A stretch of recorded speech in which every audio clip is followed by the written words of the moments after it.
اختلاف کو اختلاف نہیں رکھا، ہم اس جگہ تک لے گئے جہاں تک وہ دشمنی بن گئی اور ذاتی دشمنی بن گئی۔ اب ایک طرف سے ایکشن ہوتا ہے، اب اس واقعے کو بنیاد بنا کر ہمارے سیکورٹی ادارے کچھ اور کریں گے، اس میں گناہ گار مارے جائیں، بے گناہ مارے جائیں۔ اب یہاں اس جنگ میں کوئی یہ نہیں دیکھ رہا دونوں طرف سے کہ اس میں مرنے والے اور مارے جانے والے کون لوگ ہیں، گناہ گار ہیں۔ جیسا کہ حضور اکرم صلی اللہ علیہ وسلم کی ایک حدیث ہے کہ انہوں نے فرمایا کہ ایک وقت ایسا آئے گا کہ جب مارنے والے کو یہ پتا نہیں ہوگا کہ میں کیوں مار رہا ہوں، اور مرنے والے کو یہ پتا نہیں ہوگا کہ میں کیوں مارا جا رہا ہوں۔ اب بعین ہی ہم اس اسٹیٹ پر، اس پوزیشن میں آ چکے ہیں۔ جبکہ دوسری طرف اگر ہم دیکھیں تو پاکستان میں فورسز جو ہیں، میں بار بار کہہ رہا ہوں، تقریباً ہر پروگرام میں کہہ رہا ہوں کہ کے پی کے اور بلوچستان اب وہ آتش فشاں بن چکے ہیں، جہاں ایک چھوٹی سی غلطی بھی ہمارے ملک کو نعوذ باللہ میرے منہ میں خاص ختم کر سکتی ہے۔ اور یہ غلطی کرنے والے اپنی غلطیوں پر اترا بھی رہے ہیں، اصرار بھی کر رہے ہیں اور دوہرا بھی رہے ہیں۔ کے پی کے سے شروع ہوئے، بلوچستان میں آئے، سندھ میں آئے، ایم کیو ایم کو مارا، سندھ میں سندھیوں کو مارا، اب پنجاب میں جو کچھ ہو رہا ہے، اب یہ تمام چیزیں ایک دوسرے سے جڑی ہوئی ہیں کہ جس کی لاٹھی اس کی بھینس والی بات اب شاید نہ چلے۔ اب پہلی مرتبہ پاکستان میں ہوا کہ ایک ایسا لیڈر آیا جس نے آ کر اسٹینڈ لیا اور کھڑا ہو گیا سامنے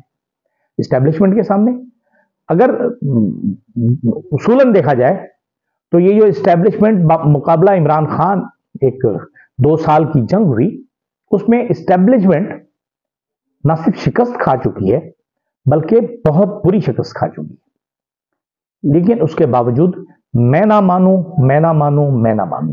اس سے کیا ہو رہا ہے کہ ہمارا ملک نہ تو ترقی کر پا رہا ہے، نہ سیاسی استحکام آ رہا ہے۔ اب جو لوگ بھی اقتدار میں بیٹھے ہوئے ہیں، وہ وزیر اعظم ہوں، گورنر ہوں، صدر ہوں، آرمی چیف ہوں، جن کے پاس اختیار ہے، اختیارات، صاحب اختیار لوگ،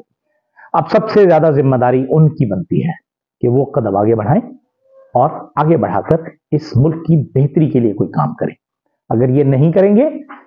تو تاریخ انہیں بہت برے الفاظ سے یاد رکھے گی۔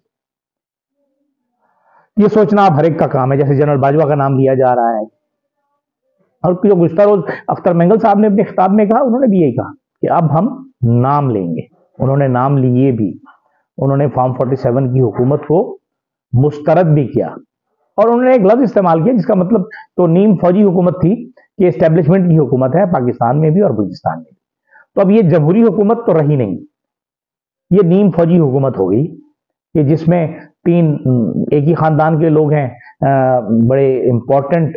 وزراء، چوتھے جو ہیں ان کے وہ ہیں کزن ہیں، یعنی انہوں نے اپنے لوگوں کو وہاں بٹھا دیا ہے جہاں کی پوسٹ پہ ان کی بات مانی جائے گی۔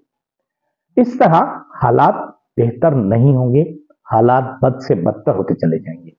دوسری طرف ایران اور اسرائیل کا جو تنازع ہے وہ بڑھتا چلا جا رہا ہے۔ لوگ کہہ رہے ہیں، امریکی رپورٹیں کہہ رہی ہیں 24 سے 48 گھنٹے میں ایران جو ہے حملہ کر دے گا، لیکن میری ذاتی رائے یہ ہے کہ جو اب تک میں نے دیکھا ہے اور میری اپنی اسسمنٹ ہے کہ ایران کبھی براہ راست حملہ نہیں کرے گا۔ وہ کچھ لوگوں سے،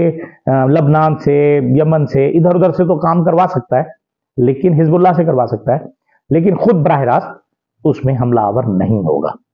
اس کی وجہ کیا ہے، اس پر ہم کسی اور وقت گفتگو کریں گے۔ اور تحریک تحفظ آئین پاکستان ایک بہت خوبصورت نام ہے، حالانکہ ہمارے ملک میں آئین